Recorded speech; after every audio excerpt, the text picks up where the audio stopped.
اعوذ باللہ من الشیطان الرجیم بسم اللہ الرحمن الرحیم۔ شروع اللہ کے پاک نام سے جو بڑا مہربان اور نہایت رحم کرنے والا ہے۔ رسول کریم صلی اللہ علیہ وآلہ وسلم کے پیارے غلاموں، السلام علیکم۔ کفار مکہ اسلام اور مسلمانوں کے خلاف روز نت نئے منصوبے بناتے، لیکن انہیں ہمیشہ ناکامی ہی کا سامنا کرنا پڑتا۔ ایک روز ان کے بڑے مختلف منصوبوں پر غور کر رہے تھے کہ کسی نے مشورہ دیا، یہودی مذہبی معاملات میں زیادہ معلومات رکھتے ہیں تو کیوں نہ ان سے حضرت محمد صلی اللہ علیہ وسلم کے دعوی نبوت کے بارے میں رائے لی جائے۔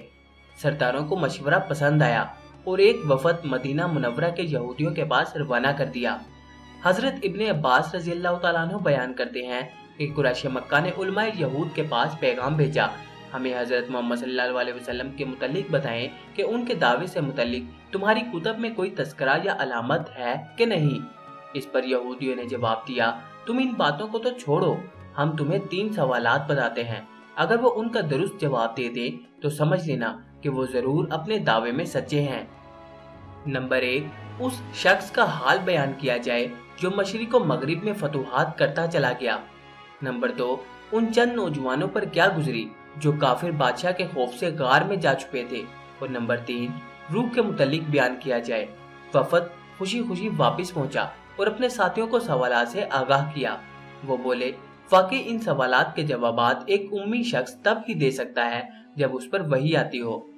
قریش نبی کریم صلی اللہ علیہ وسلم کی خدمت میں حاضر ہوئے اور تینوں سوالات پیش کر دیے۔ انہی سوالات کے جواب میں سورہ کہف نازل ہوئی۔ مولانا ابوالعلا مودودی رحمۃ اللہ کے مطابق تیسرا سوال روح نہیں بلکہ حضرت موسیٰ علیہ السلام اور حضرت خضر علیہ السلام کے واقعے سے متعلق تھا، جس کا تفصیلی جواب اسی صورت میں دیا گیا ہے۔ ارشاد باری تعالیٰ ہے، اور یہ لوگ تم سے ذوالقرنین کے بارے میں پوچھتے ہیں، کہہ دو میں ان کا کچھ حال تمہیں پڑھ کر سناتا ہوں۔ واقعہ یہ ہے کہ ہم نے ان کو زمین میں اقتدار بخشا تھا اور انہیں ہر کام کے وسائل عطا کیے تھے، جس کے نتیجے میں وہ ایک راستے کے پیچھے چل پڑے، یہاں تک کہ جب وہ سورج کے ڈوبنے کی جگہ پہنچے تو انہیں دکھائی دیا کہ وہ ایک دلدل جیسے سیاہ چشمے میں ڈوب رہا ہے، اور وہاں انہیں ایک قوم ملی۔ ہم نے ان سے کہا، اے ذوالقرنین، تمہارے پاس 2 راستے ہیں، یا تو ان لوگوں کو سزا دو یا پھر ان کے معاملے میں اچھا رویہ اختیار کرو۔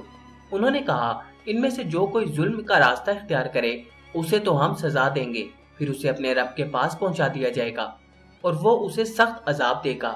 البتہ جو کوئی ایمان لائے گا اور نیک عمل کرے گا تو بدلے کے طور پر اچھے انجام کا مستحق ہوگا، اور ہم بھی اس کو اپنا حکم دیتے وقت آسانی کی بات کہیں گے۔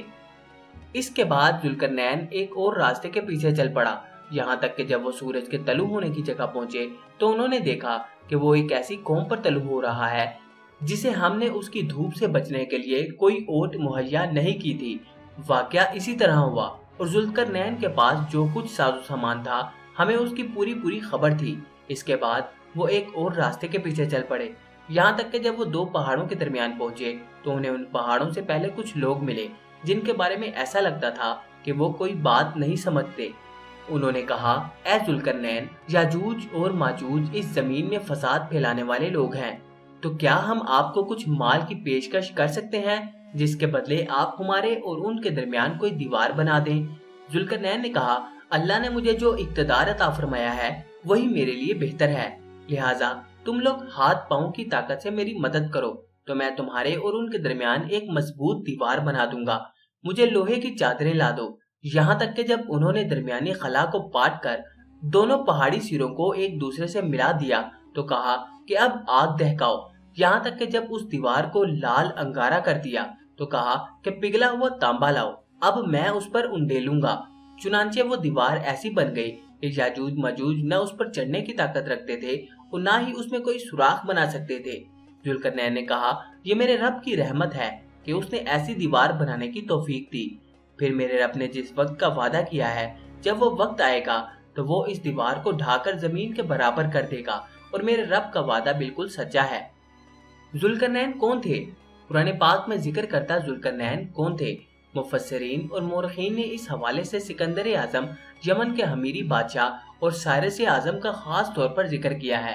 اس زمن میں اہم بات یہ ہے کہ ذوالقرنین کا تعین قرآن پاک میں بیان کردہ نشانیوں کی بنیاد ہی پر کیا جا سکتا ہے۔ قرآن پاک کے مطابق ذوالقرنین اللہ پر ایمان رکھنے والا ایک نیک بادشاہ تھا۔ اس نے مختلف سمتوں میں 3 بڑی فوجی مہمات سر انجام دی۔ یاجوج ماجوج سے حفاظت کے لیے ایک آہنی دیوار بنوائی، اور پھر یہ کہ زمین کے ایک وسیع حصے پر اس کی حکومت قائم تھی۔ نیز اس معاملے کا ایک اہم نقطہ یہ بھی ہے کہ ذوالقرنین سے متعلق سوال یہودیوں کے امام پر پوچھا گیا تھا، جس سے ظاہر ہوتا ہے کہ ان کے ہاں اس بادشاہ کی کوئی خاص اہمیت تھی۔ تو یہ بھی دیکھنا ہوگا کہ وہ کون سا بادشاہ تھا جسے یہودی اپنا ہیرو سمجھتے تھے۔ قدیم دور کے بعض مفسرین کا خیال ہے کہ سکندر اعظم ہی ذوالقرنین تھا، تاہم اس رائے کو قبول کرنے میں مشکل یہ ہے کہ سکندر اعظم، جسے سکندر مقدونی اور سکندر یونانی بھی کہا جاتا ہے، عقیدے کے لحاظ سے آتش پرست تھا، جبکہ اس کے ظلم و ستم اور قتل و غارت کی کہانیاں بھی تاریخ میں عام ہیں۔ علاوہ ازیں اس کی حکومت بھی اس قدر وسیع نہیں تھی کہ اسے مشرق و مغرب پر حکومت سے تشبیہ دی جا سکے۔ یمن کے حمیری بادشاہوں کے لیے ذو کا لقب استعمال کیا جاتا تھا، جیسے ذو نواس اور ذو النون وغیرہ۔ اس خاندان میں ایک ایسا بادشاہ بھی گزرا جس کا لقب ذوالقرنین بتایا جاتا ہے۔ یہی وجہ ہے کہ بعض مفسرین نے اسے ہی قرآن کا ذوالقرنین قرار دیا ہے۔ البیرونی نے تو اپنی کتاب میں کچھ ایسے قدیم اشعار بھی نقل کیے ہیں جن میں اسی بادشاہ کو ذوالقرنین بتایا گیا ہے، تاہم اس رائے کو بھی قبولیت حاصل نہ ہو سکی۔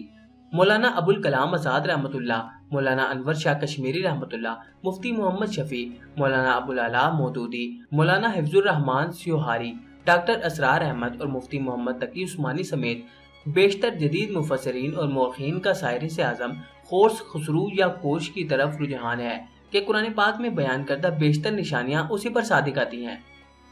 یہودیوں میں حضرت دانیال علیہ السلام کے ایک خواب کا چرچا تھا جس میں انہوں نے لمبی سینگوں والے ایک ایسے میڈھے کو دیکھا تھا جو مختلف سمتوں میں سینگیں مارتا اور کوئی جانور اس کے مقابلے میں نہ ٹھہرتا۔ یہودی کتب کے مطابق حضرت جبرائیل علیہ السلام نے اس خواب کی تعبیر یوں فرمائی کہ مینڈھا ماد اور فارس کا بادشاہ ہے۔ یہودی اسی بنیاد پر اس بادشاہ کے منتظر تھے جو انہیں ان کا کھویا مقام واپس دلا سکے۔ تاریخی طور پر یہ بات ثابت ہو چکی ہے کہ وہ سائرس ہی تھا جس نے ماد اور فارس کو متحد کر کے ایک عظیم سلطنت کی بنیاد ڈالی اور پھر ایک کے بعد دوسرا علاقہ فتح کرتا چلا گیا، یہاں تک کہ اس کی سلطنت بقول مولانا مودودی ایک طرف سندھ اور ترکستان سے لے کر مصر اور لیبیا تک اور دوسری طرف مقدونیہ تک وسیع ہو گئی تھی۔ شمال میں اس کی سلطنت قفقاز اور خوارزم تک پھیل گئی تھی۔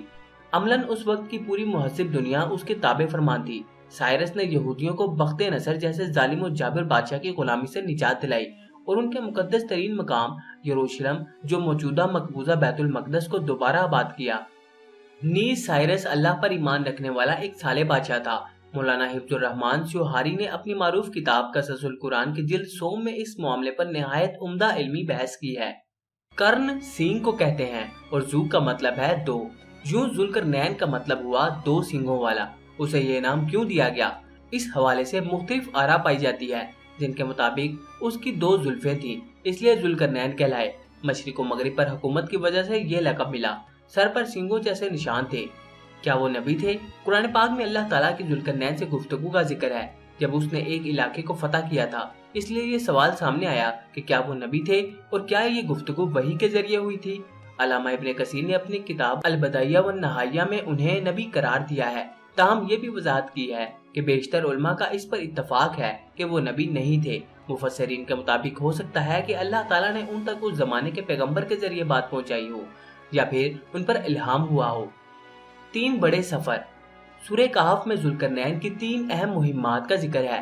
انہوں نے پہلا سفر مغرب کی جانب کیا اور ایک ایسی جگہ پہنچے جہاں آگے کوئی آبادی نہیں تھی، بس سمندر ہی سمندر تھا۔ ارشاد باری تعالیٰ ہے، یہاں تک جب وہ سورج کے ڈوبنے کی جگہ پہنچے تو انہیں دکھائی دیا کہ وہ ایک دلدل جیسے سیاہ چشمے میں ڈوب رہا ہے، یعنی غروب آفتاب کا منظر کچھ ایسا تھا جیسے وہ کسی سیاہ دلدل میں اتر رہا ہو۔ ذوالقرنین نے وہ علاقہ فتح کر لیا۔ اب اس کا امتحان تھا کہ وہ شکست خوردہ قوم کے ساتھ کیسا سلوک کرتے ہیں۔ وہاں انہیں ایک قوم ملی۔ ہم نے ان سے کہا، اے ذوالقرنین، تمہارے پاس 2 راستے ہیں، یا تو ان لوگوں کو سزا دو یا پھر ان کے معاملے میں اچھا رویہ اختیار کرو۔